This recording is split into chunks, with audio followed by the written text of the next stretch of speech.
So thank you very much. I see Maharaj is already there. Yeah. Maharaj, Can 3 minutes you early. hear me? Yes, little Please bit. accept my humble obeisances. All glories to Srila Prabhupada. Except mine. Our grace of Prabhupada. Thank you very much for joining. My great pleasure. So, So we should start. You're the boss. What do we do? yes, Maharaj, we can start. We're very fortunate to have you. Amidst this, I have sent your uh, introduction, but again, I will read a little bit. It's with great pleasure to have you amidst us. Uh, Maharaj has been a member of ISKCON since 1970. He is also our GBC member for most of the West Coast. Um, he's um, You can stop disciple, there. senior disciple of His Divine Grace A.C. Bhaktivedanta Swami Srila Prabhupada. His home base is in ISKCON San Diego for last 3 decades.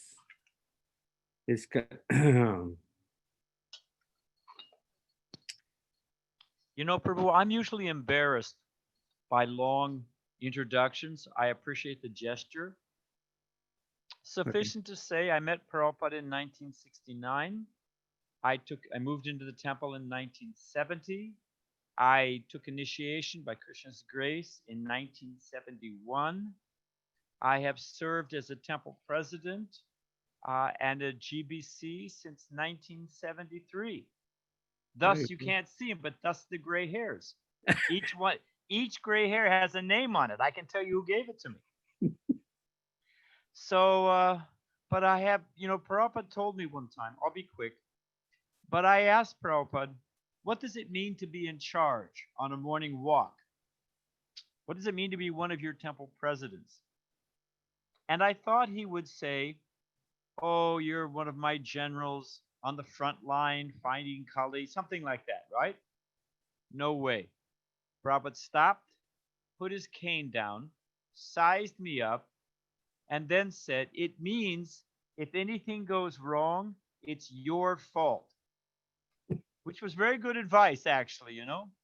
But then later on, Prabhupada said that you should think me as a temple president, and certainly as a GBC and as a sannyasi. Prabhupada said you should think this is the right mentality to think that I'm blessed to serve the Vaishnavas. So I have been blessed to serve the Vaishnavas, and I'm very grateful. So there it is. So that's enough of an introduction. Hare Krishna. Thank you very much, ma'am. So how about, if we're ready to start, how about you put up that PowerPoint and share the screen? Is that okay? Yes, Maharaj. And then what I'll do is when I'm done about a screen, I'll say next, and then you can just advance it. Is that okay? Yes, Maharaj. Thank you, Prabhu. And sound quality is okay? Yeah. Good, Yeah. good. Krishna's mercy. So far, so good. I was talking with someone at the temple yesterday. This American saying, oh, so far, so good. You know this saying? Yeah. Hello? Yeah. So far, so good. The man said, that's what the man who fell off the roof said before he hit the ground. On the way down, there's no problem. It's when you hit the ground that you get a problem. So, we're sailing through this world so far, so good. But how long will that last? Okay, so we're ready to go? Yes, Maharaj. 1 minute. Om Vishnu Padaya Krishna Prastaya Bhutale Srimate Bhakti Vedanta Swami Namane Namaste Saraswati Deve Gauravani Pracharani Nirvasesha Sunyavari Paskachadya Satarani Shri Krishna Chaitanya Prabhu Nityananda Shri Advaita Gadadara Shivasari Gaur Bhakta Vrinda Hare Krishna Krishna Krishna Hare Hare Hare Ram, Ram Ram, Hare Hare. So it is human nature that we're looking for, and it's also intelligence, that we're looking for a shortcut, a guaranteed uh, way forward. Now, bhakti is often compared to a treasure house or a store, yeah, treasure house of great jewels of bhakti, of devotional ecstasy. So, how to open up that door? Well, actually, it's an open secret. Yeah, I don't know if they ever did this in India, but sometimes in America in school, they have what they call an open book test. The questions are there and you can refer to your book. So the answers are there. You just have to know where to look. So how to the key to the door of devotional service is an open secret. It's an open book test. And what those keys are, we're going to get into in just a second. But I want to but there's a precursor basis of knowledge necessary. Next. The the without, like Krishna says, Lord Chaitanya says, Sumedasa. Shastra says Sumedasa. You have to have auspicious, good brains substance. One has to be intelligent, transcendentally intelligent. And that transcendental intelligence, one of the basic axiomatic premises, is what's explained here. Now, it's easy to understand, relatively easy to understand, that we're not this body. I mean, we can understand. I'm the witness looking outside. You know, it's okay, fine. That's not so tough. But then we think, well, then we're the mind. Okay, I'm not the body, but I'm consciousness. I'm the mind. What about the intellect? I think in a certain way. I have a certain philosophy. I like, classical music, and you like rock and roll or whatever. So we've got our mind, we've got our intellect, but those are not us also. What to speak of this false ego? We're not the false ego. So it's easy to understand we're not this body, but we also have to understand that we're not these other things. If you look to the left of your screen, you'll see this Anamoya, Pranamoya, Manomaya, Vijnanamaya, and Anandamaya. These are basic levels of consciousness, awareness. Uh, some people are just like an animal. Just let me get grains, let me get food stuff, let me fill my belly. Uh, Most people, in an election, they say they vote the economy. They vote their pocketbook, unless there's some national disaster. So people, just let me fill my belly. Okay, that's at one level of consciousness. A little higher, pranamaya. One becomes aware of, my mind, my senses, society. One becomes a little bit. It's a radiating circle. You can see from this silhouette of the body radiating circles. A little higher level is one comes to manomaya. One has philosophy. One has society. One has culture. Next, you have Vijnanamaya. One understands, oh, wait a minute, I'm not this body.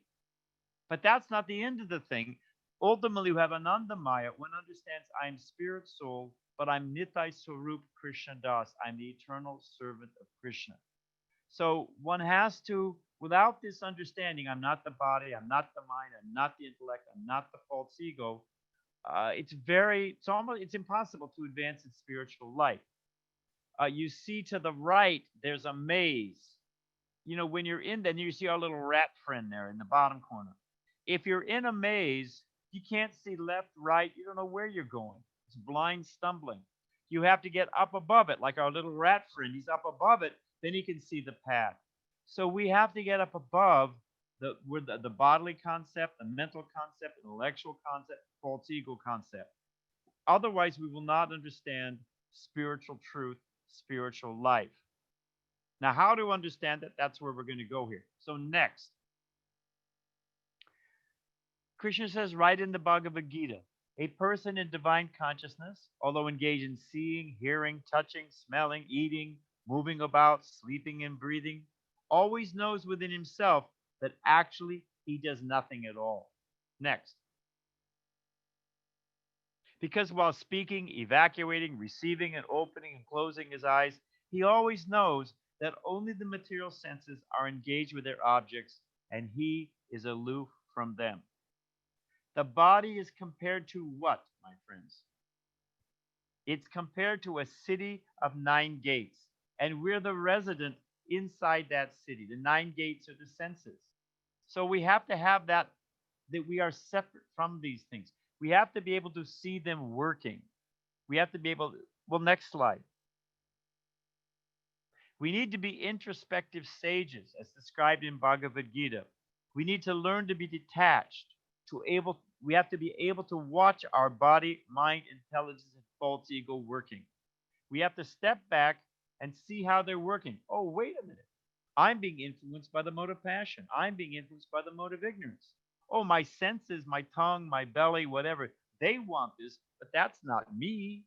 Oh, my mind is upset by this, but that's not me. So we need to have that vision. Otherwise, we will not progress in spiritual life. Next.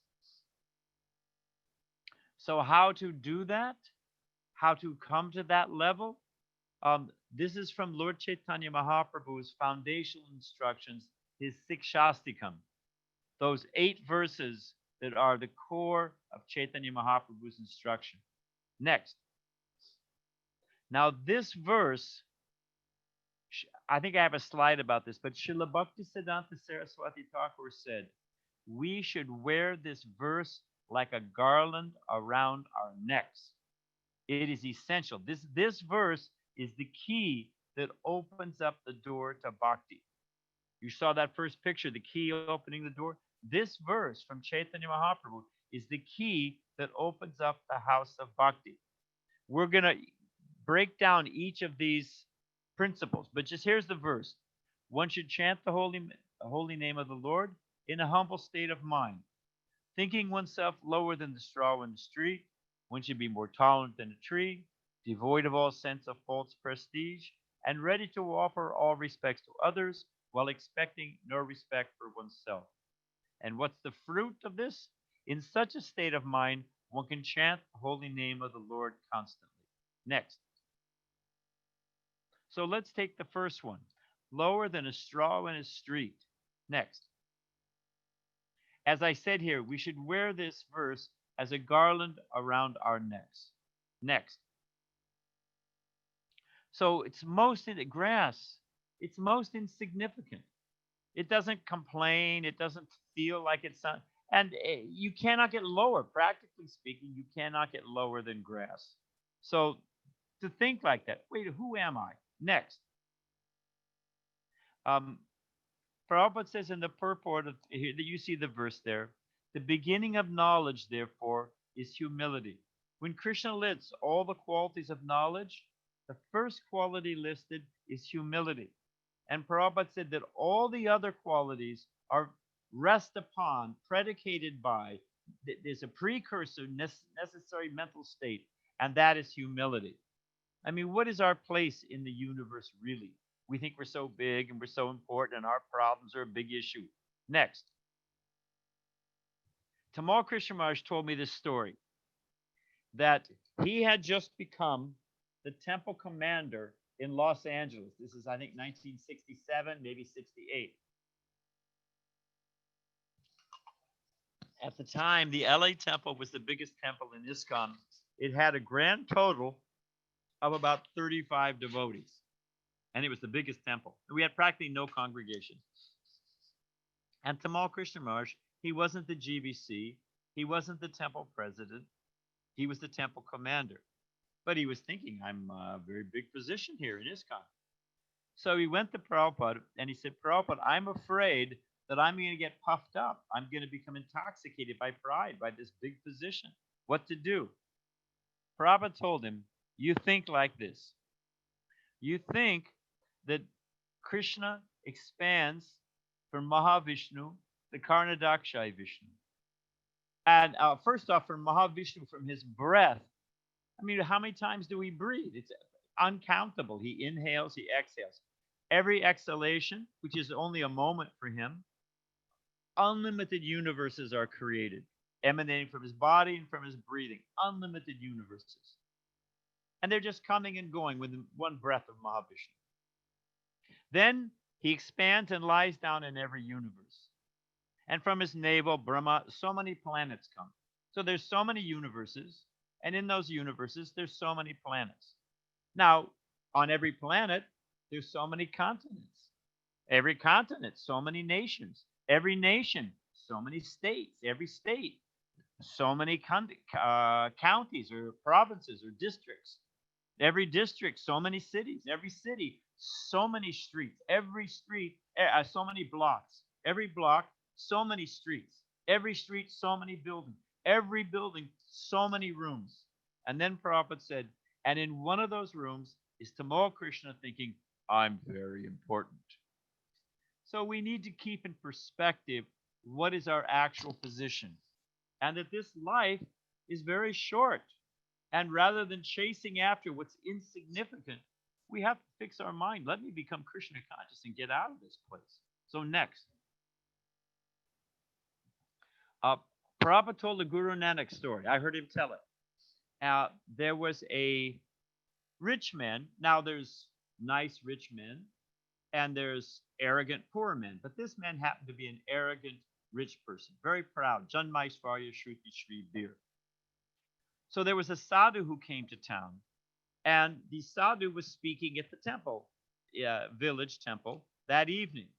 So the rich man's friend said, hey, come, you'll like this. You should come. And the rich man said, I know these sadhus. You know, he's going to talk about depend on Krishna. But when he's done, he's going to ask me for money. He's going to ask for some money or some bakshish or some cows. So I'm not going. I know what's going to happen. But his friend was intelligent. He said, no, this sadhu is different. And anyway, afterwards, there'll be a nice feast. Nice samosas, kachoris, gulab jamun.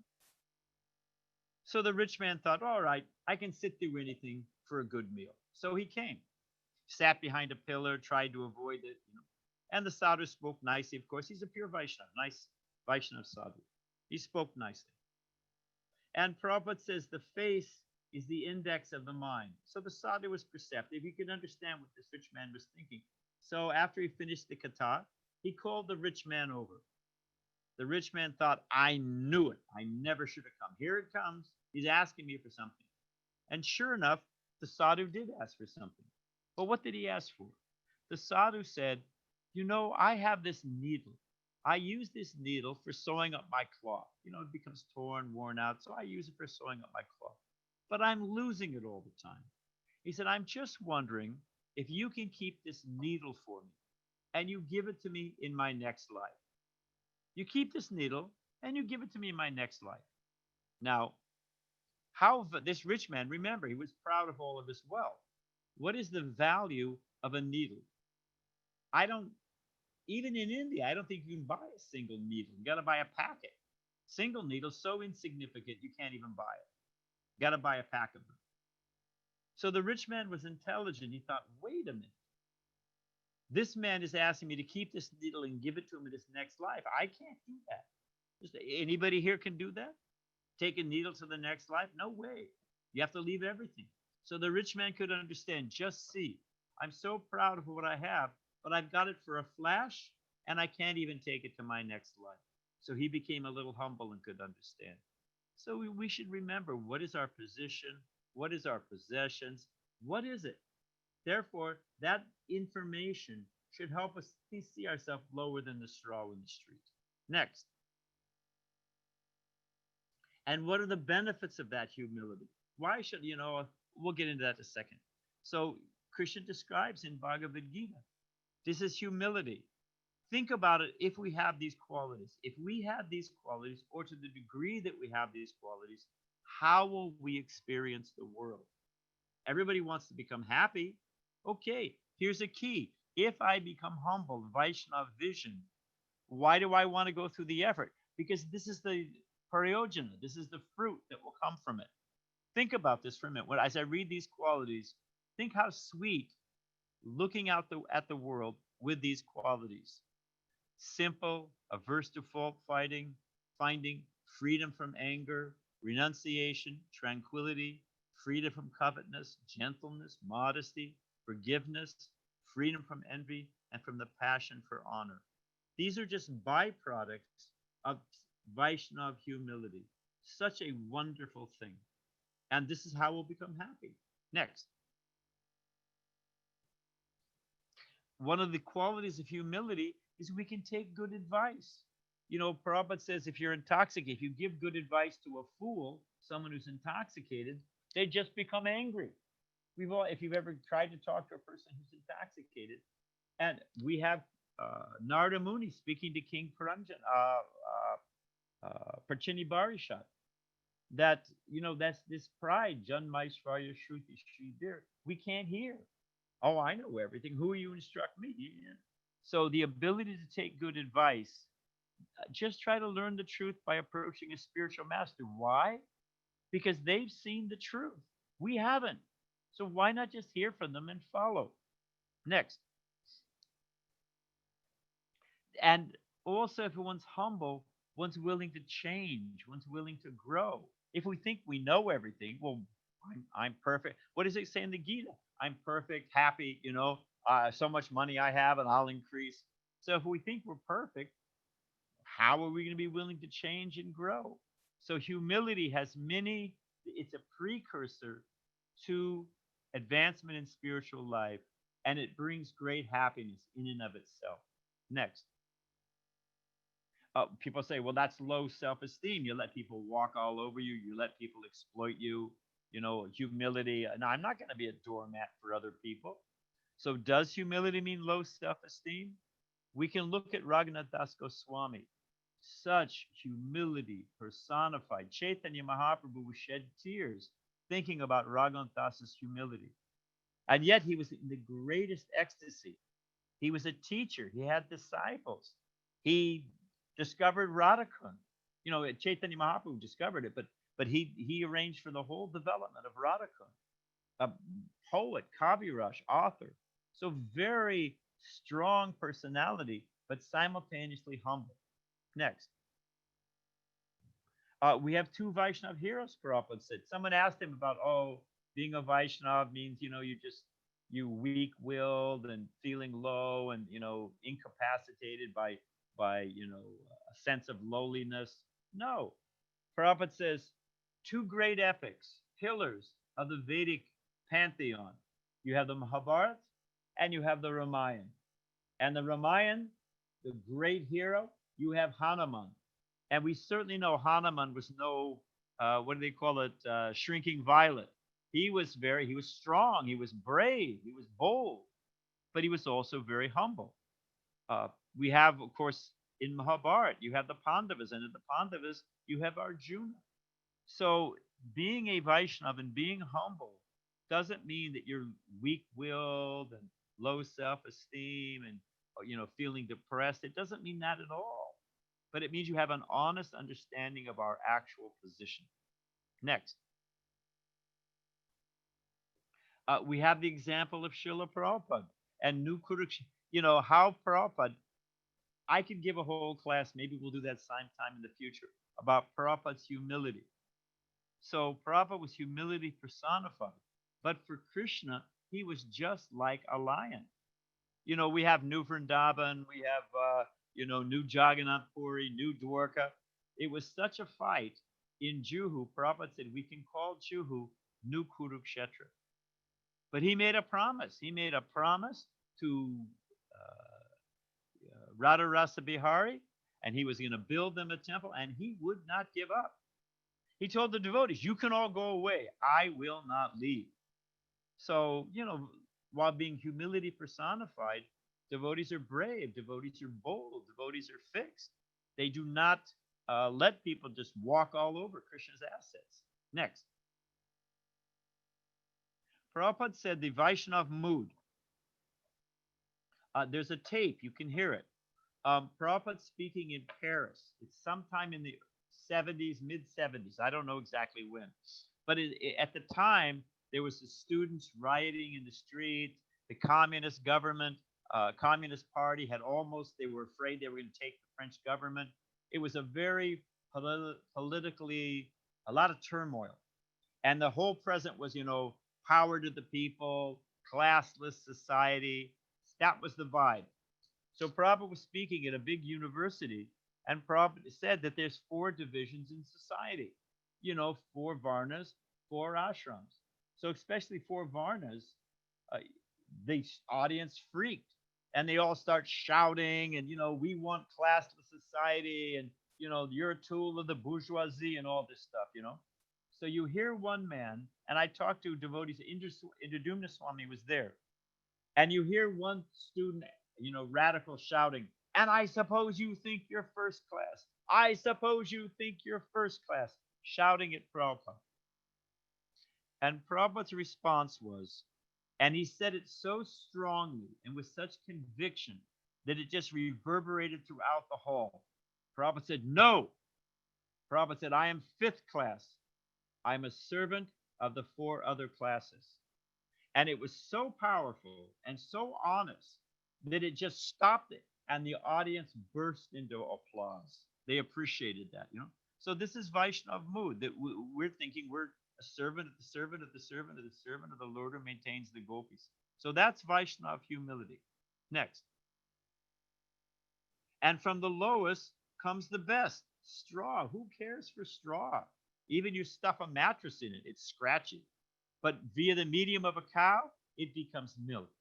So humility via Vaishnava vision becomes enriched with, it is a nectar that enriches our consciousness. Okay, next. So now, more tolerant than the tree. We're unpacking each of the elements of Lord Chaitanya's sutra. So more tolerant than the tree. Next. Heat, cold, wind, rain. A tree is steady. Tree, if it's out there in the wind and the rain, tree doesn't say, hey, forget it. Give me a suitcase. I'm moving to Miami. They just tolerate. They tolerate. So next.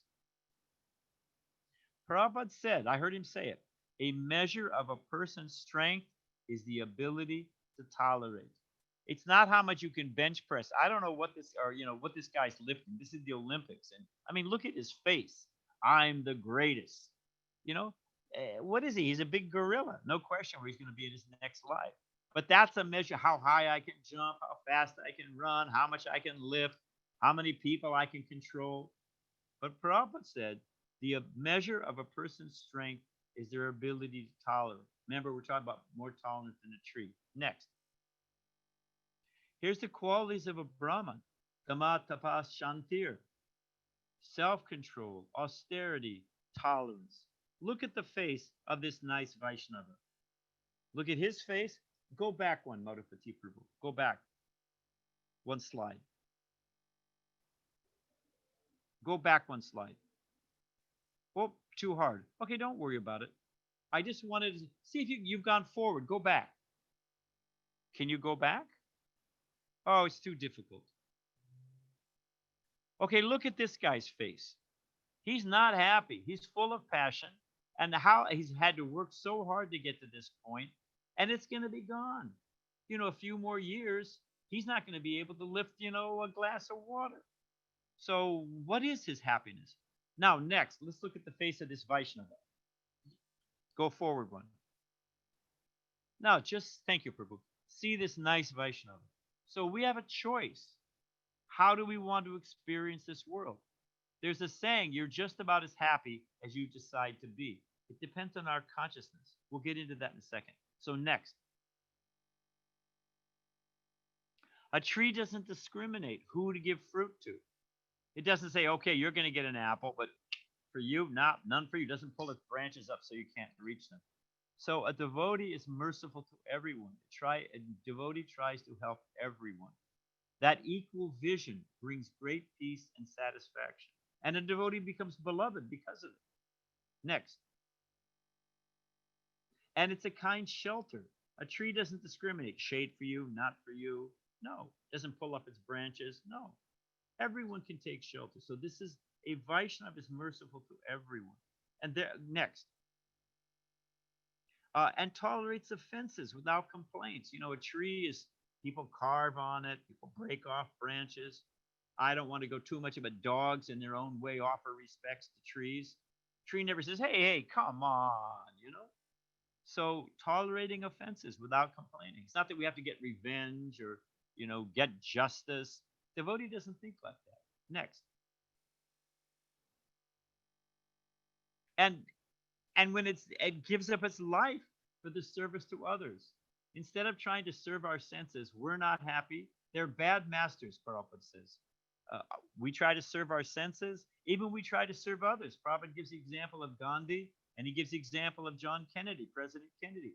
Even you give your life for the nation, some people are not going to be satisfied.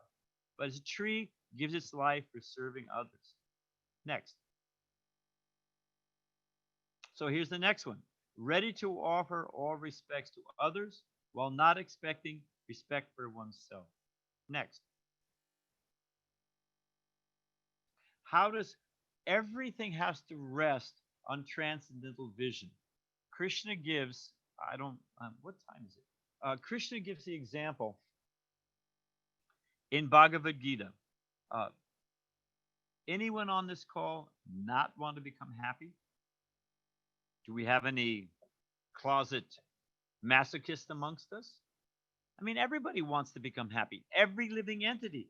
A plant will turn towards the sun. You know, a squirrel saves nuts. A human being has an IRA account or whatever it is, you know. But everybody in their own way is trying to become happy. But Krishna says, happiness, what does it depend on? It depends on controlled senses. Okay, if I want to become happy, which we all want to do, I have to control my senses. What's the next logical question? Well, how do I control my senses? Krishna says you have to have a steady mind. Okay, I want to become happy. It's a progression. You'll get a picture by connecting the dots. Okay, I want to become happy. I've got to control my senses. Okay, to control my senses, I got to have a steady mind. Well, how in the world do I have a steady mind? Well, you have to have transcendental, a fixed intelligence. Well, what does that mean? How do I get fixed intelligence? And Krishna ends by saying you have to have intelligence it's fixed in transcendence. So if you just go down the line, we want to become happy, you have to have controlled senses. Controlled senses, steady mind, transcendental intelligence. How do I have transcendental intelligence? It's fixed in the supreme. So if we want to become these qualities described by Chaitanya Mahaprabhu, it requires seeing through the eyes of Shastra. So I'll read the verse. The humble sages, by virtue of true knowledge, see with equal vision a learned and gentle Brahman, a cow, an elephant, a dog, and a dog eater. So when we think, oh, this is spirit soul, and who knows who this spirit soul was in the past? Who knows who I was in the past? Who knows about these things? Prabhupada tells a story. I'll be quick. There was a beggar, and he went to the house of a rich man, and he knocked on the gate. Now the rich man was sleeping. So this, Sunday, everyone likes to sleep in the material world. Their great taste of death, they like to sleep. So the rich man, he's works hard all week. He's sleeping. This guy's banging on his gate. He came out with some ashes from the fireplace and poured ashes on the rich man off the balcony on the beggar's head. So you can imagine the poor beggar. He began to complain. People always like to get in everybody else's business. A crowd gathered. Half took the side of the beggar. This poor man is already obliged to beg. He's already in a miserable position. And here this guy, insult to injury, salt in the wound. This man pours ashes on his head. He should apologize. Now, other side, other half of the crowd said, look, this man works hard all week long. He only gets the rest on Sunday. This man's banging on his gate. No wonder, So how to adjudicate the matter, how to resolve it. So they saw one sadhu walking down the road. So they called over the sadhu and they said, my dear sage, explain the situation. Who's right, who's wrong, what to do. And the sage began to laugh. So the crowd was wondering, what kind of sage is this? People are in distress. He's laughing. What is this? So they said, Maharaj, what's going on here?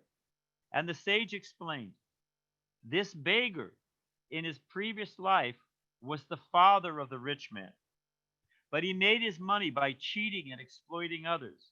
And now he's come as a beggar. He's begging at the door of his own son, who's living in the house that the rich man built. But now that rich man has come as a beggar. He's begging at the door of his own son, and his son is pouring ashes on his head. Just see what this wheel of samsara is. So if we have that vision, who am I? Who knows who I was in a previous life? Who knows who this is? And all that aside, everyone ultimately is part and parcel of Krishna. With that vision, one can be very tolerant and respectful of others. Next. We have the example of Maharaj Ambarish. He wasn't a great mystic. He wasn't a great yogi. He wasn't a great jnani, although he knew the ultimate truth. And we have prideful Durvasa Muni. Durvasa Muni was angry, envious, agitated. We have peaceful Durvasa Muni. Here we see, we have peaceful Maharaj Ambarish. So the Vaishnav mood, even the great yogi, mystic Durvasa Muni, he has to take shelter of the humble Maharaj Ambarish.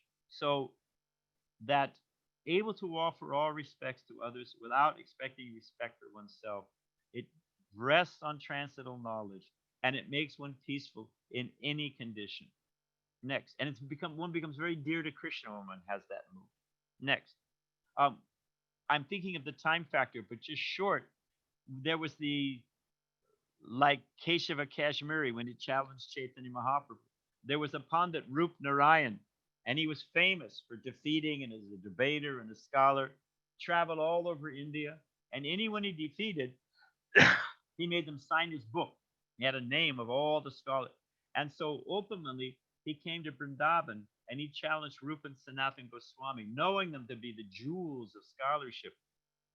And they don't want to waste time with this mundaner. They said, just give me the book, we'll sign, just move on. We don't have time for you. I mean, I'm sure they said it very sweetly and politely, but they were not interested in honor and prestige. And they just signed the book, go ahead. Of course, later on, Jiva Goswami defeated Rupanarayan. That's another thing.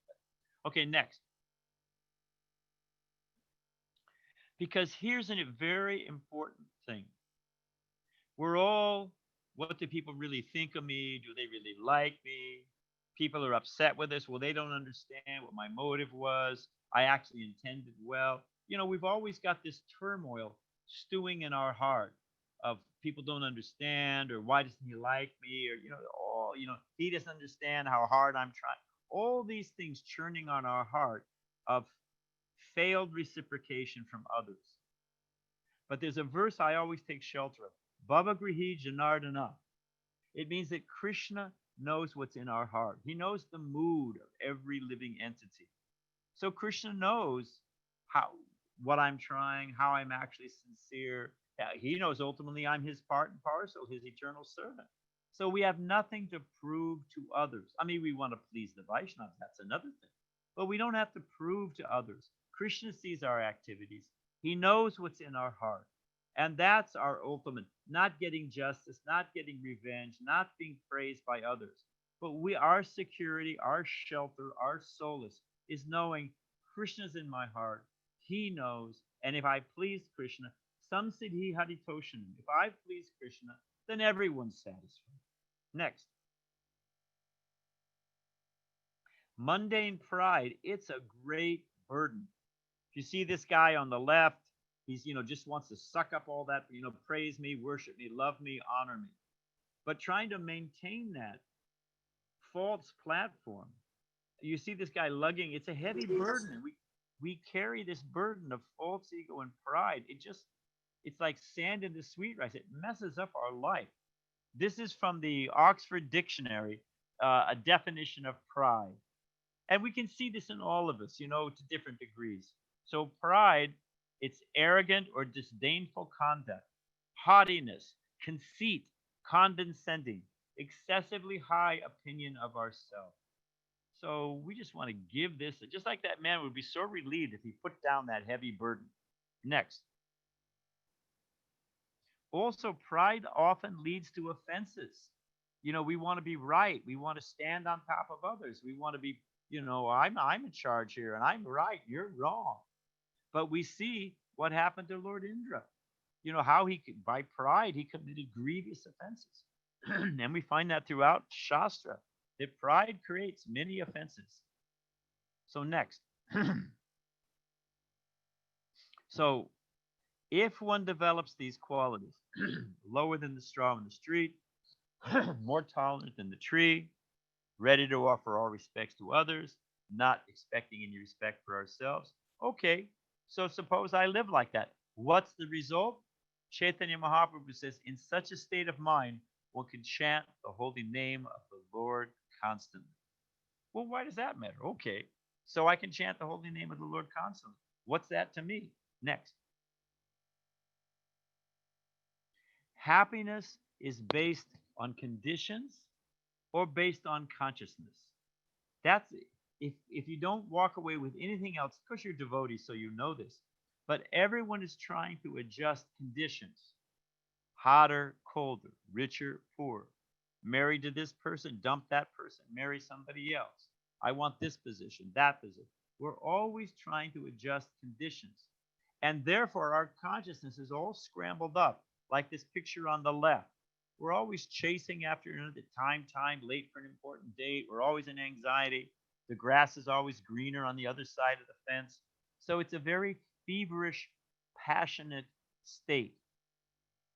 But if we have these qualities, we're absorbed in the holy name. We have our saintly sadhu on the right-hand side. He's happy in any condition. A devotee, even at the time of death, I've seen devotees materially distressful situation, and they're simply remembering Krishna. They're taking shelter of Lord Nrsingadev, and they are fearless. They're feeling shelter. Okay, Prabhupada was in Calcutta when the Indian National Army marched through Burma, and they got all the way up to the point that they were shelling Calcutta. So everyone was fleeing the city. Prabhupada was staying.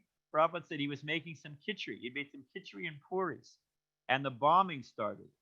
And he thought, oh, well, when the bombs were cut, he'd offered nicely to Krishna. He was taking his prasadam, and Prabhupada was simply fearless. All right, whatever Krishna wants. So, and I was in LA, 1970. Prabhupada was giving Bhagavatam class. The background was it's the big one. The big earthquake is coming. Everything's going to be finished. California's going to fall into the ocean. Nevada's going to be, Arizona's going to be beachside property. So people had said that to Prabhupada. Devotees were asking, should we leave? We're sitting in the morning Bhagavatam class. Prabhupada's giving Bhagavatam class. And sure enough, there was an earthquake. The ground, the temple room was shaking. The chandeliers are swinging back and forth. Prabhupada looked up, saw what was going on, and went right on reading Bhagavatam. He was completely fearless. So on the other side of the coin, lest the devotees get, intelligence means to be able to see all sides of the thing, to be able to balance opposing points. Devotees were on a walk with Srila Prabhupada in Paris. Hari Vilas told me this. And they asked Prabhupada, if devotees are fearless, depending on Krishna solely, why do we wear seatbelts when we're driving in the car? Prabhupada got these kind of questions. So Prabhupada's answer was, yes, devotees are fearless, but we are not fools. So devotees are fearless. And but we're not fools. And we the Goswamis had bhajan futirs, they do so many things. We take shelter from tigers and the elements. So, but we will never be able to juggle conditions. Even if you push the conditions. What does Krishna say in the Bhagavad Gita? But the material nature is constantly mutable. The Buddhists have some things right because it's coming out of the Vedas. What did the Buddhists say? Nothing is certain but what? Anyone know the Buddhist aphorism? Nothing is certain but change. Krishna says material nature is constantly mutable. So if our happiness depends on conditions, as they say in California, then you are cruising for a bruising. It's not going to work. But if our happiness is fixed in consciousness, if we're fixed, we can always chant the holy name. We're remembering Krishna. We're happy in any state, in any condition, old, young, hot, cold, rich, poor. Standing at the jaws of death, devotee is fearless. Next. That peace and shelter are always available. We can always pick up our japa mala. They say psychologically that people need to take mini vacations. They don't mean like mini like a lot, but mini like small, MINI. That during the day, you should take a mini vacation. You go to your happy place, or you take a breath, you practice a little meditation, for the mundaners, go out and have a beer, whatever it is. You need a break, mini break. Same thing for a Vaishnava. We can always chant japa, take shelter of the holy name, read Srimad Bhagavatam, have a little kirtan. So these things are not dependent on any material condition. Devotees in Russia, thrown in jail, beads taken away from them. What did they do? They took that dry Russian bread, heavy, thick bread that they were getting in prison. They would roll it into a ball, take a straw, push a hole in it, dry it in the sun. Then they'd take their bed sheet, tear off a strip from their bed sheet, and they made their own japa mala, 16 beads, and they were chanting Hare Krishna on bread japa mala. So we can always chant. We can always take shelter. And therefore, we always have that happiness readily available. Next. The power of chanting without offense. Prabhupada describes it as the Krishna Surya. Take a few minutes and look at Prabhupada's face. He's actually enjoying deep, deep happiness. Something that's relishable only a transcendentalist can understand. So the Krishna Surya, chanting Krishna's holy name, it cleanses the heart of all the anartas. Prabhupada says the holy name is a papavidyam from the Ishopanishad. It is pure and antiseptic. That means like the sun can shine on a urinal. The sun doesn't become contaminated, rather it evaporates, and it eventually, over time, they say the sun is the best antiseptic. The sun will completely disinfect the place. So Krishna Surya, if we chant nice japa, the heart becomes completely cleansed of all the anartas, and we come to this pure state of easily remembering Krishna. Next. It's worth it, Prabhus. That's my point. Chaita Darpana Marjanam. Pure chanting cleans the heart like the sun burning away the fog. We're in a fog. We can't see left or right. But the sun of the holy name burns off the fog. Next. Where did Lord Ram need to shoot Ravana in order to kill him? Ravana had 10 heads. Every head he shot off, it grew back. So what did he need to do? Lord Ram, he shot Ravana in the heart. And Prabhupada explains that similarly, all the anartas, they're in the heart. If they're not pulled out, if you don't get the root, the weed will grow back. So the key is to purify our heart, and the cornerstone of that is pure japa in the mood of this verse from Chaitanya Mahaprabhu. Next. We're almost at the end, Prabhu. Sweetness of a Vaishnav's vision. Prabhupada said there will always be 3 categories of people. We'll experience this. Whoever you are, you could become Indra, then there's the Lord Brahma. So there's always 3 categories. The materialist, there's always people who are more opulent, more successful, more intelligent, whatever it may be. There are always people better off than us. There are always going to be people at our level, and there's always going to be people in an inferior, dependent, not as fortunate situation. So more fortunate, the same, and less fortunate. These divisions are always going to be there. Now remember I said that consciousness, not conditions, determine happiness. So here's Vaishnava consciousness. First here's a materialist consciousness. Looking at these 3 categories, Prabhupada said the materialist, someone who's more fortunate than me, I'm envious. Someone who's the same as me, I compete. I try to knock them out of the way. I try to usurp their position. And someone who's lesser fortunate, I exploit them. I take advantage of them. So my mind, I'm either envious, competing, or exploiting. That's the materialist. Now the Vaishnava, seeing the same thing, because of Vaishnava consciousness, because of embodying these principles in Chaitanya Mahaprabhu's verse and in chanting the holy name sincerely. What is the Vaishnava world? He sees the same three differentiations. But those who are superior, more fortunate, he serves. He takes lessons from. Senior Vaishnavas, saintly persons, we take shelter of them. We take advice from them. Someone who's equal, we make friendship. Make friends with your nice Vaishnava Prabhus, Mataji, Hare Krishna. That's a great succor, a great happiness is Vaishnava Sangha. And those who are less fortunate, what does a devotee do? Instead of exploiting, they try to give mercy. Give them the holy name, give them some philosophy, give them some association, definitely give them some prasadam. So we have a choice. Do we want to live in a world where we're envious, competing, and exploiting? Or do we want to live in a world where we're serving and loving and making friends and being merciful and kind? It's our choice. Next. So this is a verse from Rupa Goswami. And it's a good verse to meditate on to bring out this verse of Chaitanya Mahaprabhu. This is what he's relishing, because the point was, okay, if I can chant the holy name always, okay, what's the benefit? So here's what Rupa Goswami is relishing by pure chanting. I do not know how much nectar the two syllables Krishna have produced. When the holy name is chanted, it appears to dance within my mouth. We then desire many, many mouths. When that name enters the holes of the ears, we desire many millions of ears. And when the holy name dances in the courtyard of the heart, it conquers the activities of the mind, and therefore all the senses are inert. Think about this. If we peacefully, not while we're driving our car on a clicker, not while we're setting up the RT tray, or not while we're who knows what. If we chant peacefully, seriously, nice, quiet, fixed japa, what does it say? You read the instructions on the label. You take this, this will be the result. So if we chant the holy name, trying to, it's not so easy, but trying to, and Krishna will help, to imbibe these qualities, what does it say here?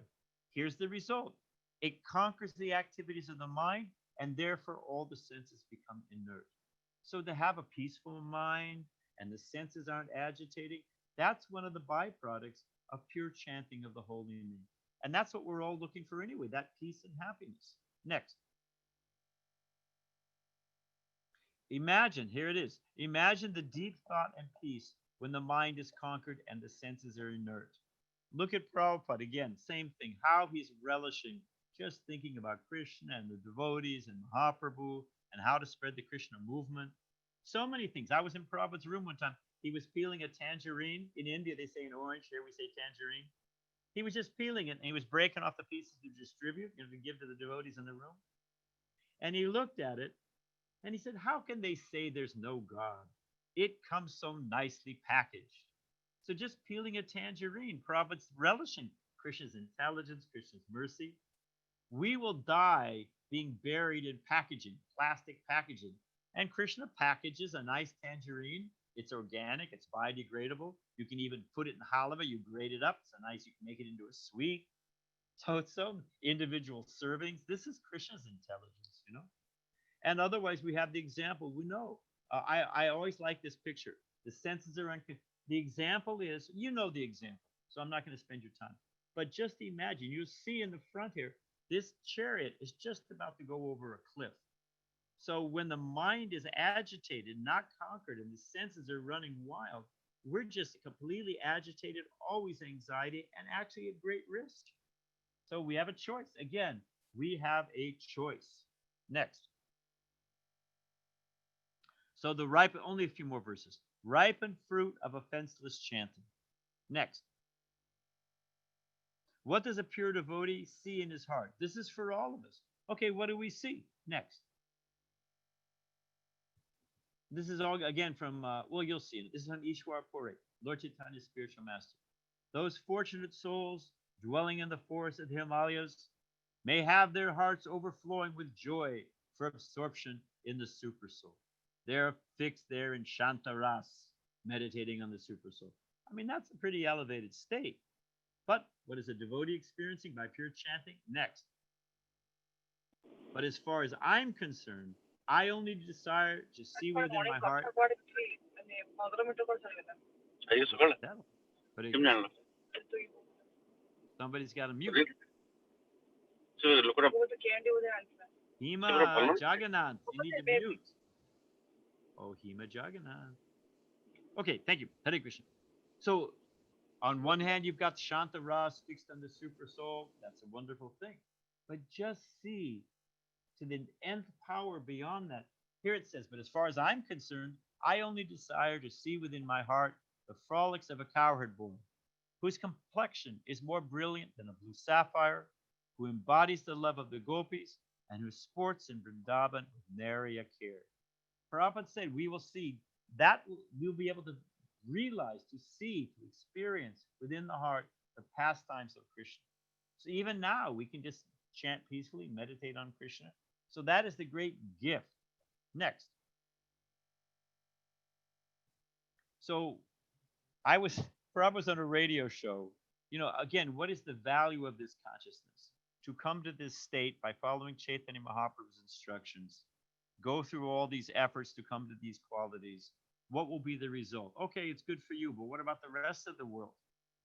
So Prabhupada was on a radio show, and the man, it's the famous thing. He asked Prabhupada, why do you shave your head?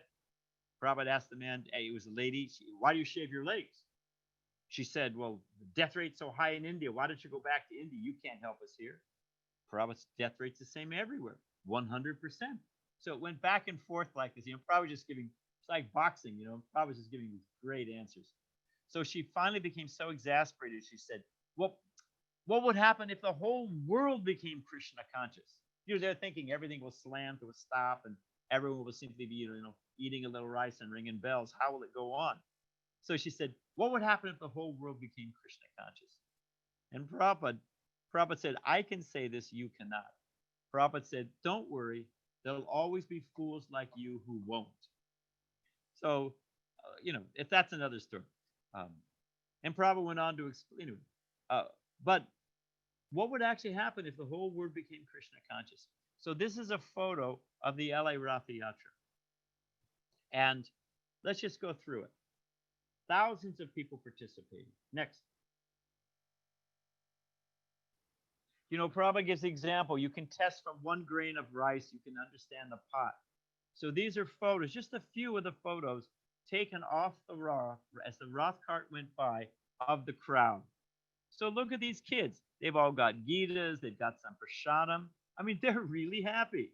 They're thinking, wow, I'm so happy I came to Venice Beach and met them. Look at them. And look at this lady. She's got her mother. She's got her kids. There's a lot of work being a mother. But she's just looking at the cart. She's thinking, geez, there is a purpose to life. There is something transcendent. There is something beyond this paltry, miserable pleasures. Look at her face. Look at the face of the other lady. Her daughter's got some lollipop prasadam. She's got some, an invitation to the temple. She's thinking, man, I'm going there next Sunday. Of course, now we're in COVID, but you understand the principle. So this is what Krishna consciousness can give. Okay, next. One should beat the mind. This is from Srila Bhaktisiddhanta Saraswati Thakur. He said, when you wake up in the morning, first thing you do is beat your mind with a shoe. And in the evening, before you go to bed, you beat it with a broom. So what are those? Not physically. We don't want you guys to harm yourself, banging yourself in the head. Well, Swami said, that's not what we're talking about. But Bhaktisiddhanta Saraswati Thakur said that meditating on this verse, Shrunadapi Sunechena, is an excellent way to beat the mind over the head.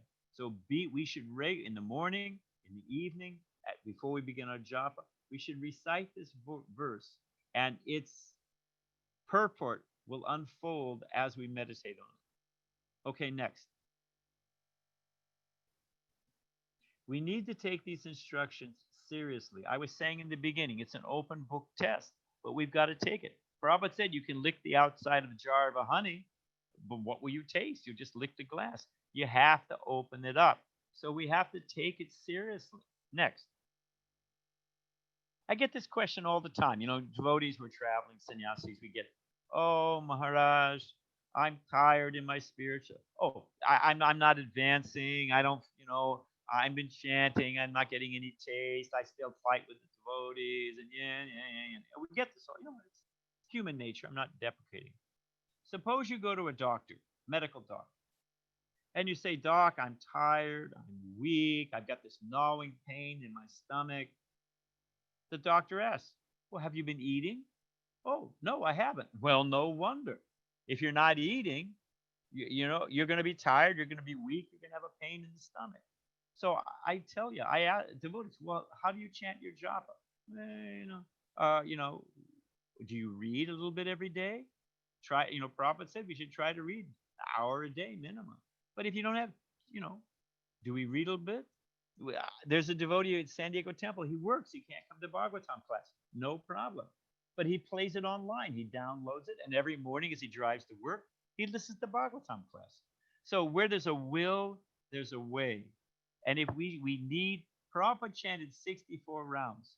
And the way he did it was he said he chanted 16 rounds before he had breakfast. Then he had 16 rounds before he had lunch. He chanted another 16 rounds before he would eat his dinner. And he chanted 16 rounds before he would go to bed. He wouldn't eat and he wouldn't go to bed.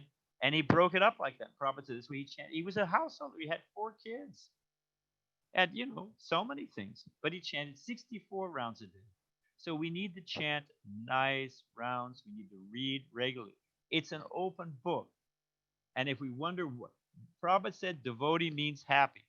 If we're not feeling happy, it's not a fool's happiness, but if we're not feeling satisfied in a deep contentment in Krishna consciousness, we have to ask why. And I'm telling you, cornerstone is, of course, you have to follow the principles, but if we're following the forward principles and we still feel like that, what is the quality of our japa and are we reading regularly? So these are the key that open the door to devotional service or bhakti. Next. So for a seed to, 2 more slides. For the seed to grow, it must have soil, sun, and water. You can't just have the seed, but no soil and sun and water. You can't have just water, but no sun. You can't have water, sun. You have to have the combination.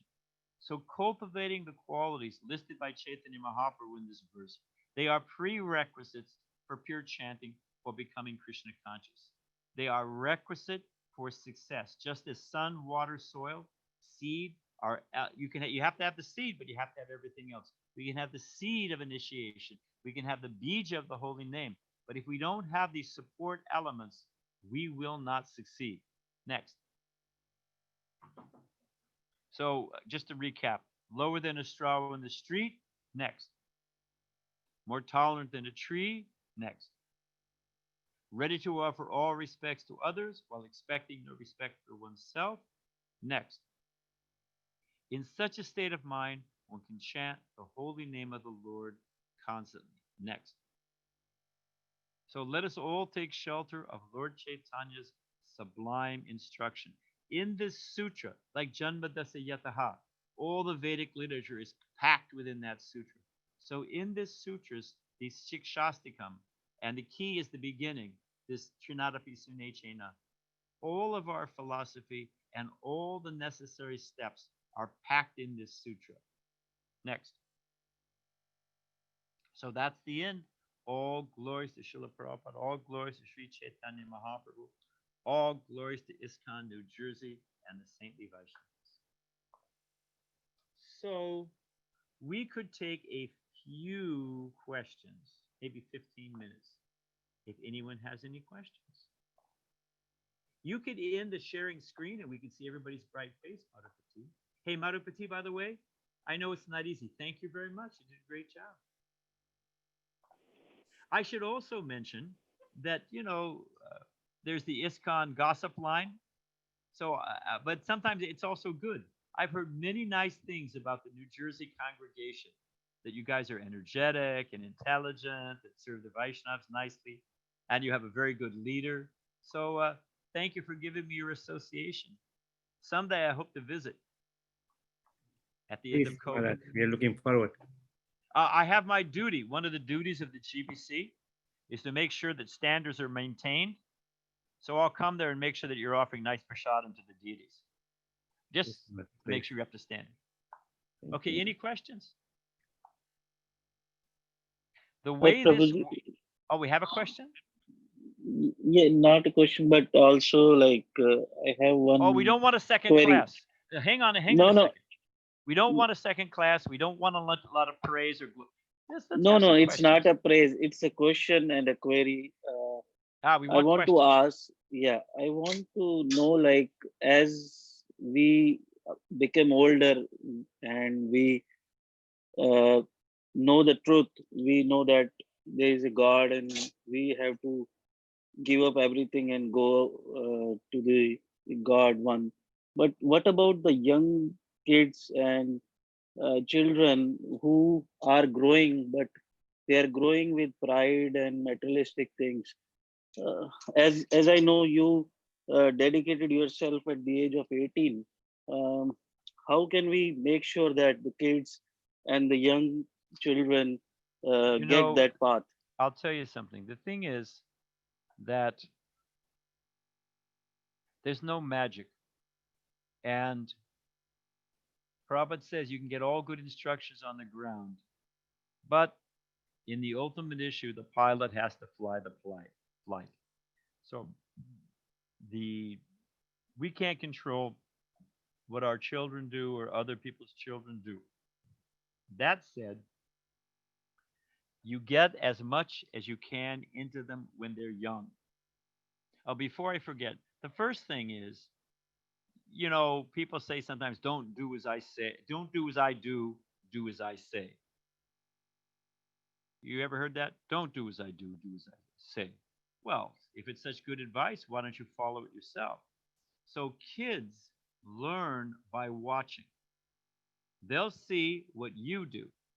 And if we're talking about our own children, if we're nice to, but you can't be strict.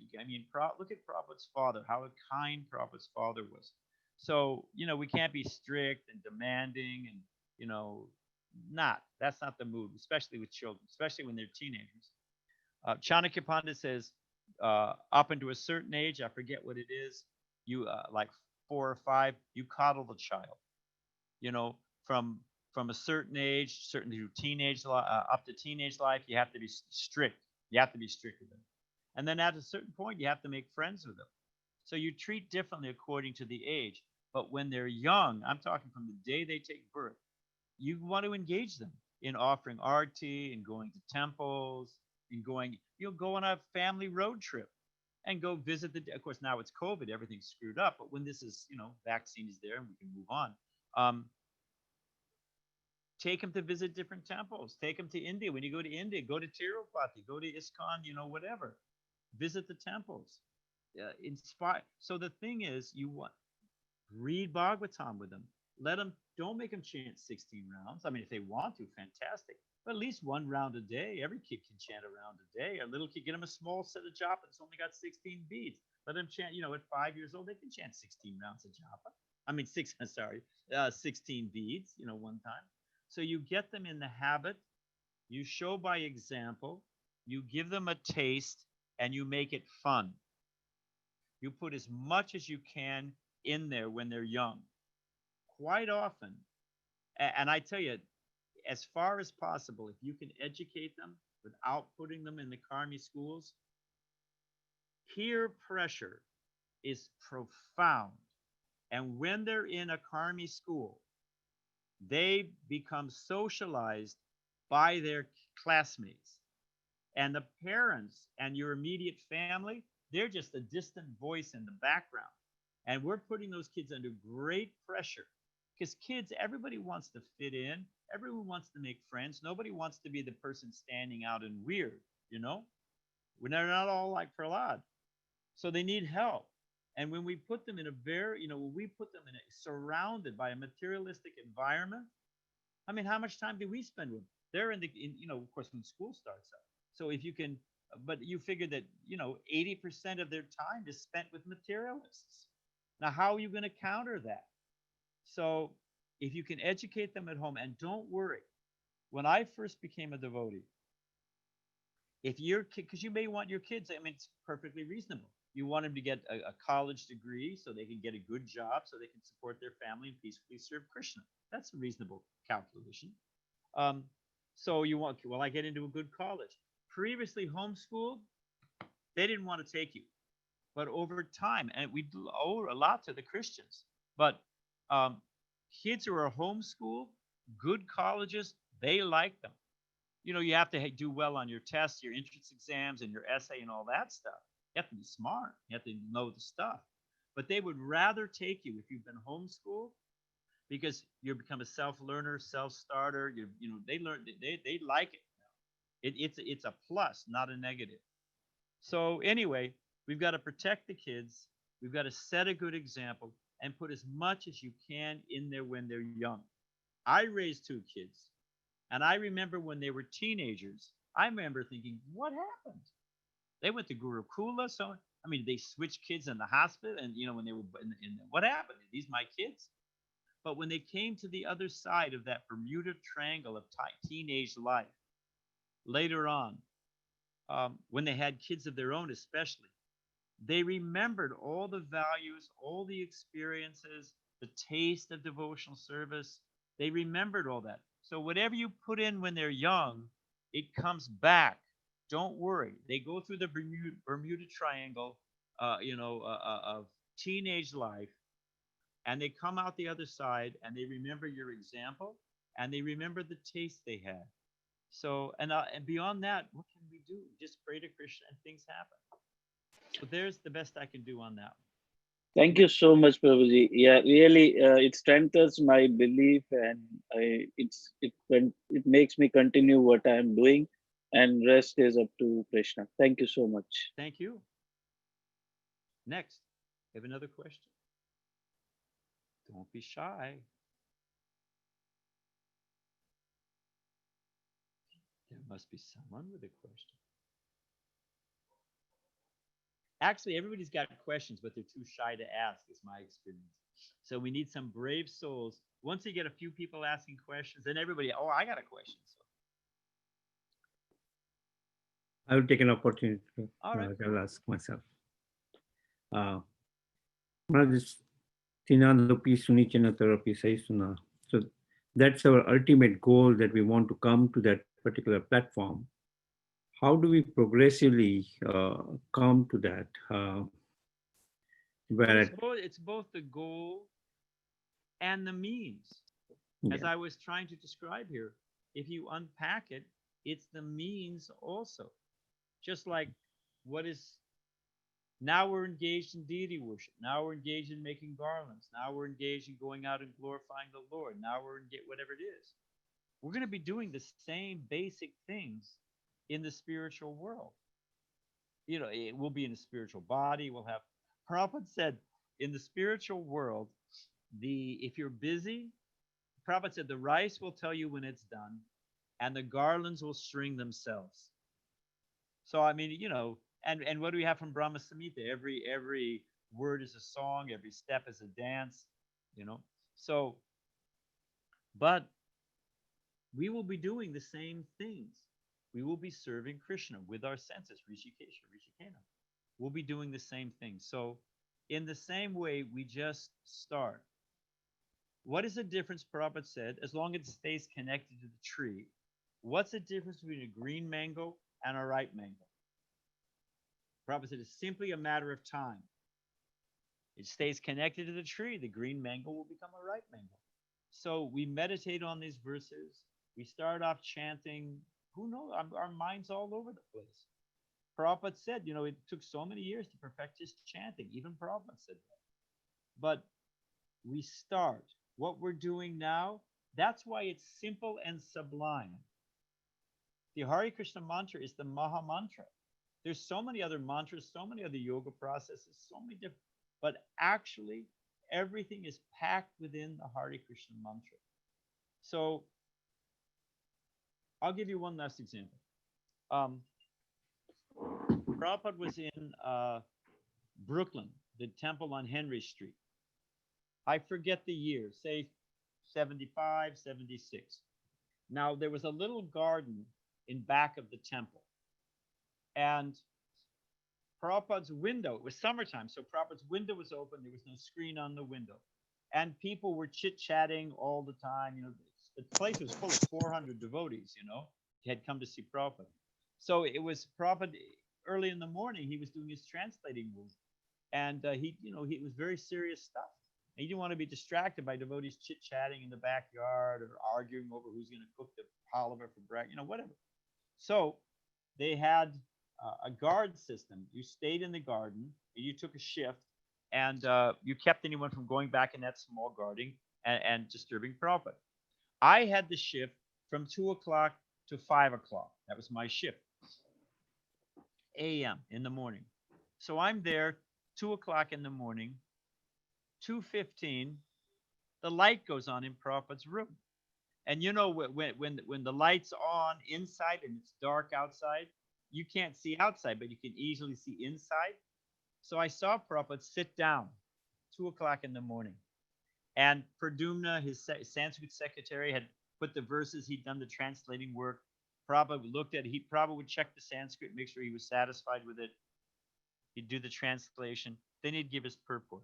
So I was watching Prabhupada. And Prabhupada would, he'd say a little something. Then he'd shut off the dictaphone. He'd think. Sometimes he'd chant a little japa. Then he'd turn on the dictaphone, speak a little bit more. He'd lean back, pull back his Bhagavatam with 5 different commentaries. He'd look up a verse, think about it, say a little bit more, pull down his Chaitanya Charitamrita, pull down his Gita, pull down this Upanishad, this. So I was thinking, and it was true, how all the different rivers come out of the Himalayas and flow into the Ganga, and the Ganga flows into the sea. I was thinking all the instructions of the previous acharyas, all the different Vedas, they're all flowing down into Prabhupada and coming out just perfectly tailored for the conditioned souls in the age of Kali. So remember that my mission was to keep the place quiet. So as I was thinking, and how all the words of the previous acharyas, all the essence of all the Shastra are pouring down into Prabhupada and coming on his books. And then I was thinking, and all I have to do is open up these books. I just open up and read, and I've got everything I need and more. So I was chanting japa. I was in the beginning, I was quiet. Hare Krishna, Hare Krishna, Krishna Krishna. And the more I thought about this in my own mundane way, I was becoming elated. I was Hare Krishna, Krishna Krishna, Hare Hare. And I was thinking, and here's Prabhupada, and I can serve him. Hare Krishna, Krishna Krishna. So evidently I've become quite loud. Prabhupada took the glass of water on his desk, threw it out the window all over me. It's like, hey, come on, I'm working here. You keep it quiet, It was actually, I was thinking, I'll be shaken. It was very blissful, actually. So, but the point is that everything is there. It's all packed in there. And the more we associate with it, the more it becomes realized. I've been reading Bhagavad Gita, Prabhupada's Gita, for over 50 years. Every time I open it, I read something new. And Prabhupada's something fresh. Prabhupada said it's like a diamond. It's missing many facets. You turn it, it will catch the light differently. So as we advance, as we're looking at things from a different angle, the jewel of the Gita will catch it in a different light. And that's true of Chaitanya Charitamrita, every Vedic literature. So we have, like I said, the doctor gives the instruction. Are you eating? The more we chant, the more we meditate on these verses, the more we read, the more we serve the Vaishnavas, then all of these things gradually become realized. It is not overnight. Prabhupada, like the Christian saying, you cannot take the kingdom of God by storm. It's revelatory. As Prabhupada said, deserve, then desire. Okay? Yes, Mark, thank you very much. We have one more question, and then we'll quit. If we don't have a question, we can end now. Maybe I'm up against your prasadam. I don't want to keep you from your evening meal of Mahaprasad. Hare Krishna Maharaj. Okay. Dandot Pranam. Hare Krishna. Hare Krishna. Prabhuji, from the Maharaj, from the Srimad Bhagavatam, we know that Parikshit Maharaj was saved when he was in the womb from Brahmastra, and Lord has saved him with utmost love and care. Yes. But when the Bhagavatam started, that means Srimad Bhagavatam started, this Parikshit Maharaj was given a curse and he is going to die in 7 days. Yeah, why didn't Krishna save him? Where was Krishna when he was needed? Is that your question? Yeah, my question is, when he is in the womb, Parikshit Maharaj, he saved. Then when he is about to die in 7 days, why he did not save him? Is there any reason? Of course there's a reason. There's so many reasons. Here's a few. First off, it's a misconception to think staying in this material world is a great thing. Is Krishna, if my house is on fire and you make me a sandwich, but don't get me out of the house, have you really helped me? Oh, thanks, great sandwich. I really appreciate it. Well, that didn't really solve my problem. So first off, it's a misconception that Krishna making us comfortable in this world, that's a good thing. If you go to the hospital and they just give you drugs and you lie there in the bed and feel no pain, is that really the job of a good doctor? What is the job of a good doctor? What is the success of a hospital? That you stay in the hospital for the rest of your life and don't feel pain? Srinivas, what is the success of a hospital? To diagnose the problem and give a proper treatment and send the patient as soon as possible.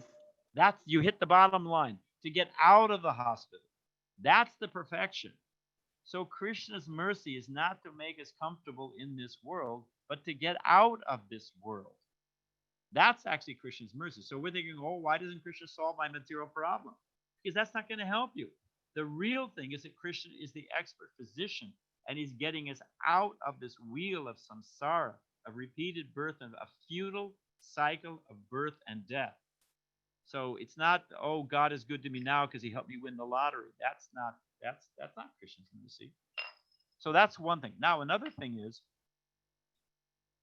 if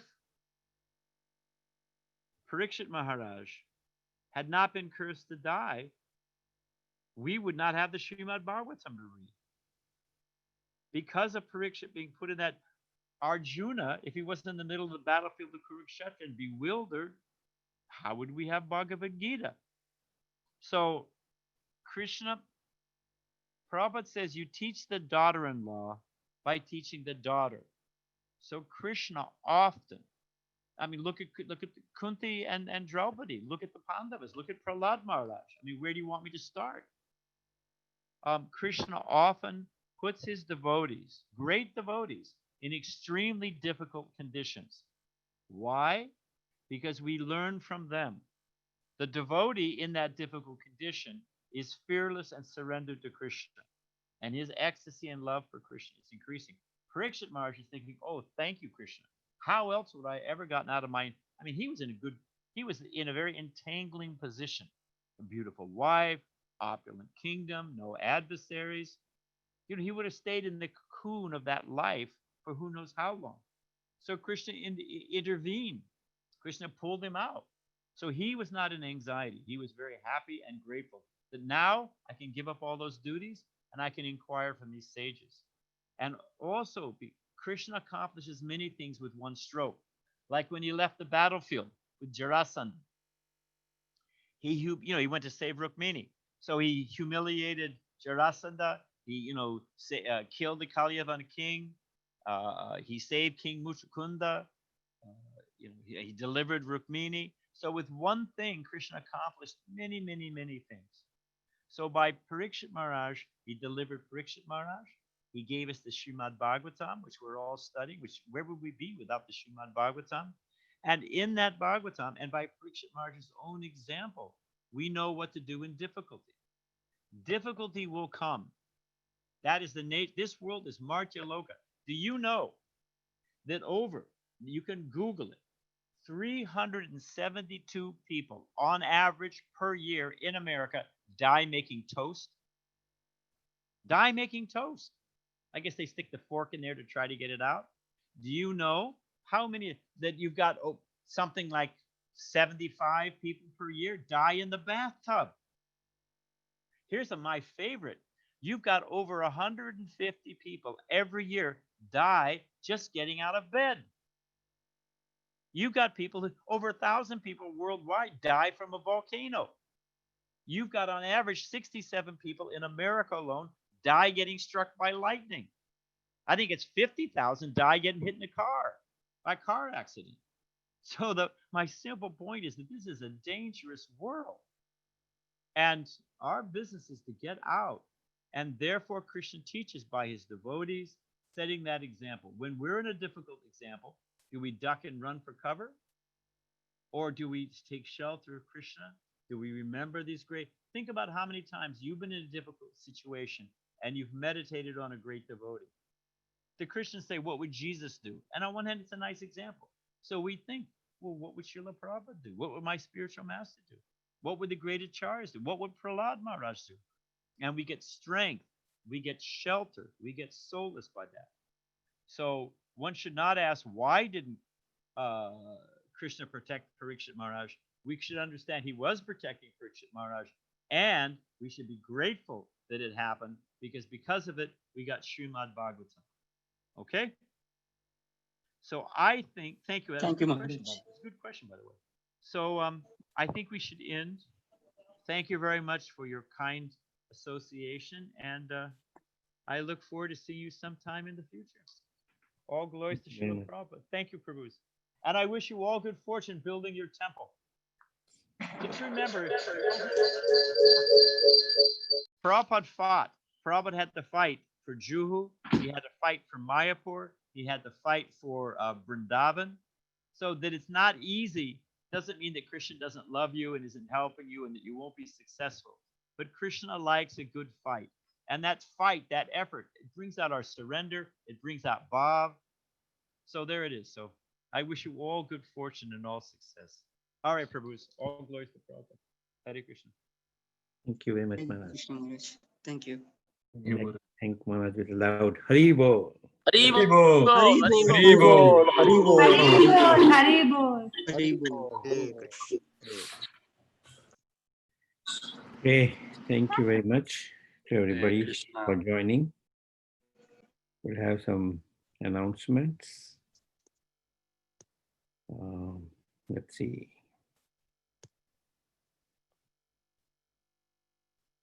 Uh-oh.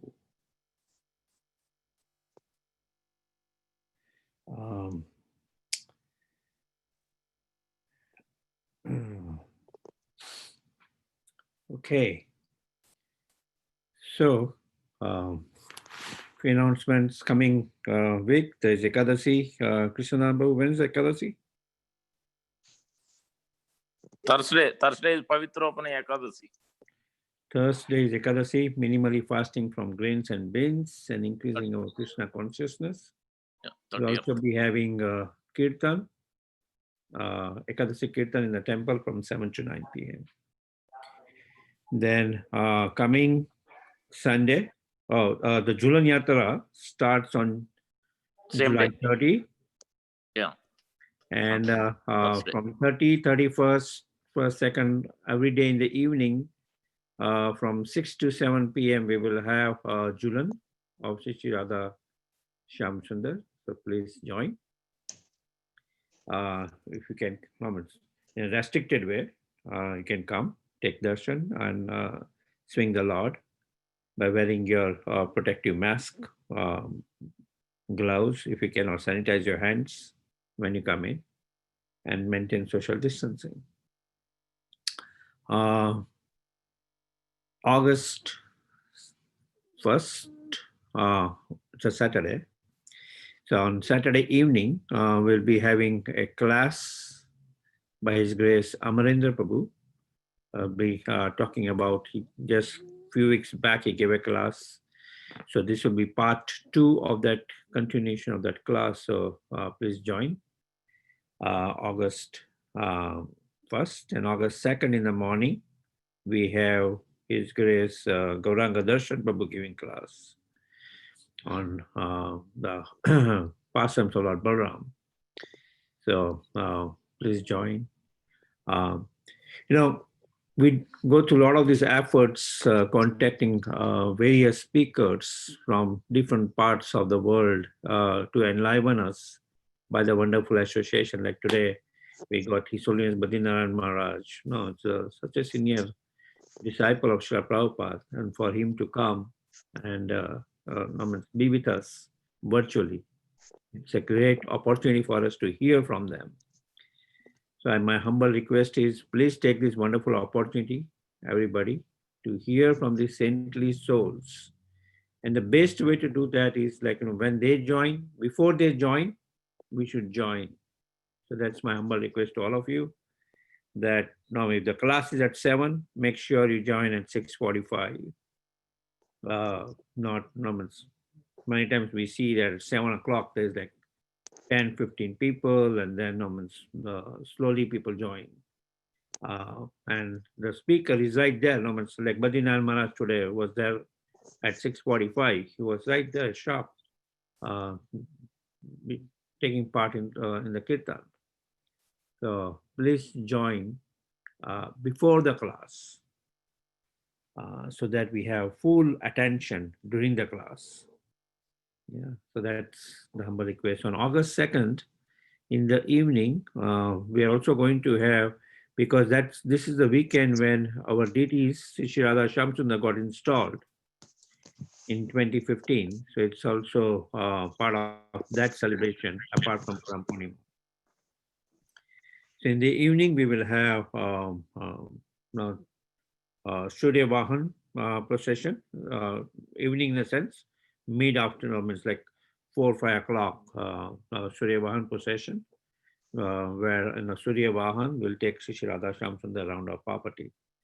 So you can again join for that. There's special restriction, just like during our Rath Yatra, we followed distance. So maintain that. And then August 3rd is Balram Purnima, it's a Monday. And in the evening, we'll have again Julan of Sri Radha Shamsundar. We'll have lecture being played virtually there in the temple. Take darshan of the deities. We have Lord Balram right on the altar, Jagannath, Baldev, Subhadra, and they will be dressed in a special vesha. Prem Sir, I think Mataji was telling me today.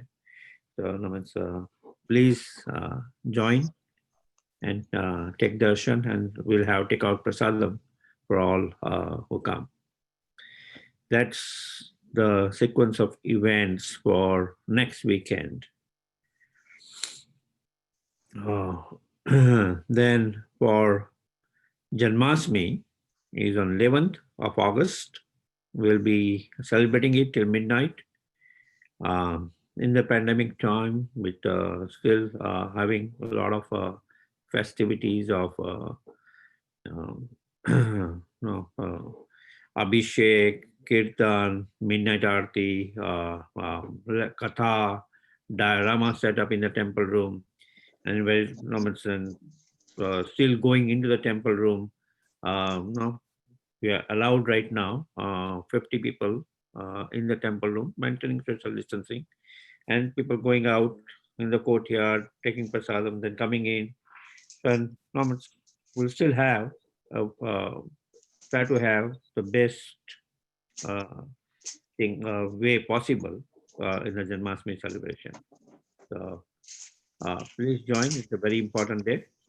That's August 11th. We'll be also celebrating that August 10th as Adivash in the evening on Monday, where different articles will be offered to the Lord for their worship.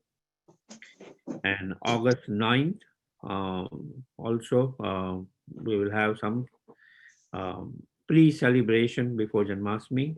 And again, August 15th, 16th weekend also we'll be having some celebration of Janmashtami. Then August 12th is Srila Prabhupada Appearance Day.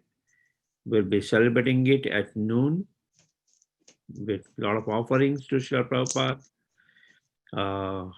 Aarti, and Pushpanjali and all. So please join that wonderful festivity.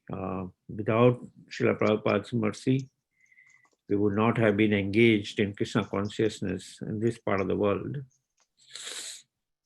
So that's on August 12th.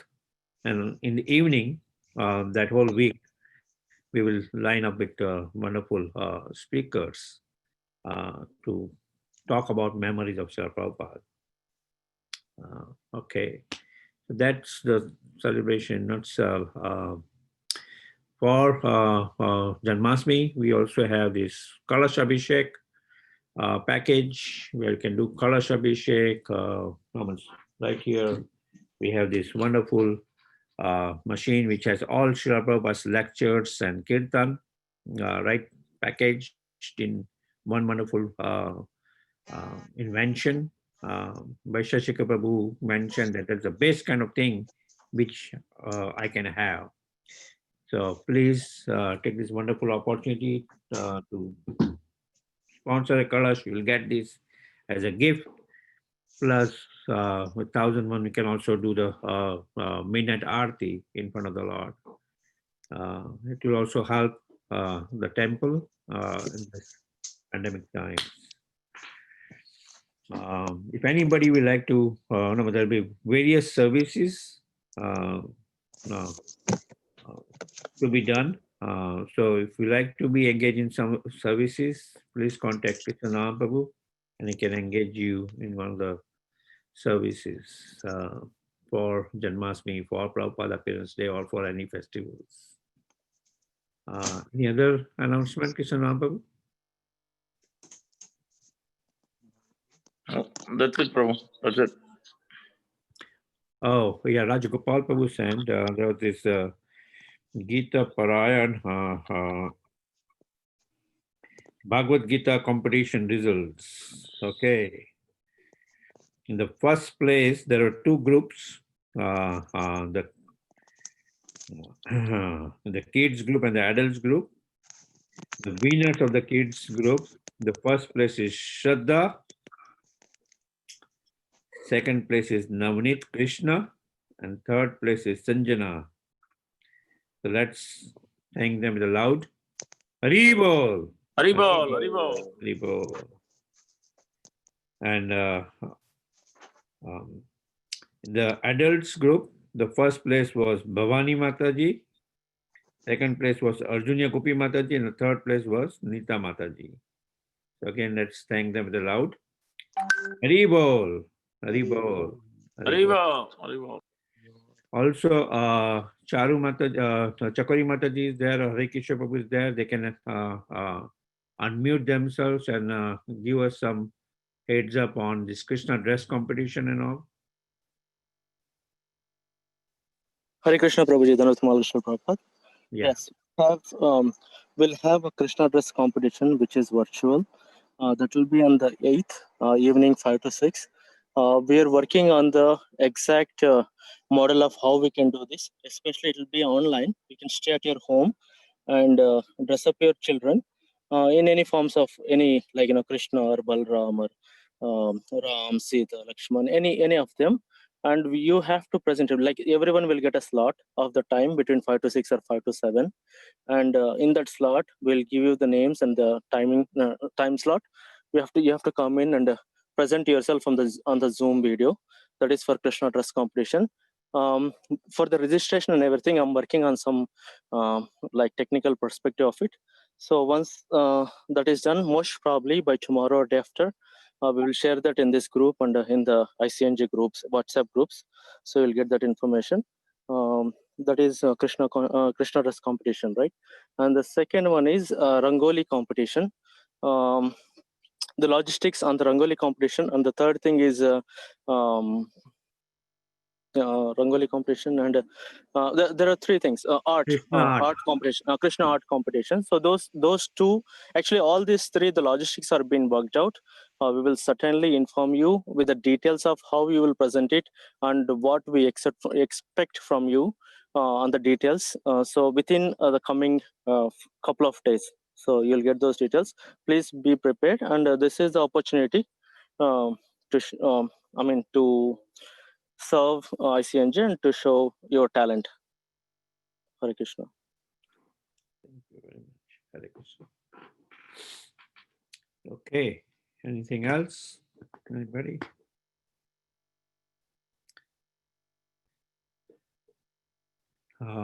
Every day in the morning, Monday to Friday, we have this wonderful on this Zoom conference. There's a separate Zoom number. We have a gathering, virtual gathering where we chant our rounds together, which hopefully by chanting, we can come to the stage of becoming more humbler than a blade of grass. And it's a very wonderful experience. I personally experienced that devotees chanting together gives us more energy to chant, and I have focused rounds chanted in the early morning hours from 5 to 6:30 and then 6:30 to 7. We have a discussion on Srimad Bhagavatam. So it's a wonderful thing. So I will encourage you all also to join. Okay. Anything else? Anybody else? Also, I was hearing from Jagdishwar Prabhu, Sima Prabhu that now they're also going to have during the Janmashtami celebration on August 11th, they're going to make this Vraj roti and churning of the yogurt to make makan. So if you like to, they're looking for some volunteers who like to help in rolling the rotis. Please contact Jagdishwar Shima Prabhu. Is that right, Jagdishwar Prabhu? Yes, Prabhuji. Okay. Okay. Anything else? That's it, Prabhu. Vancha.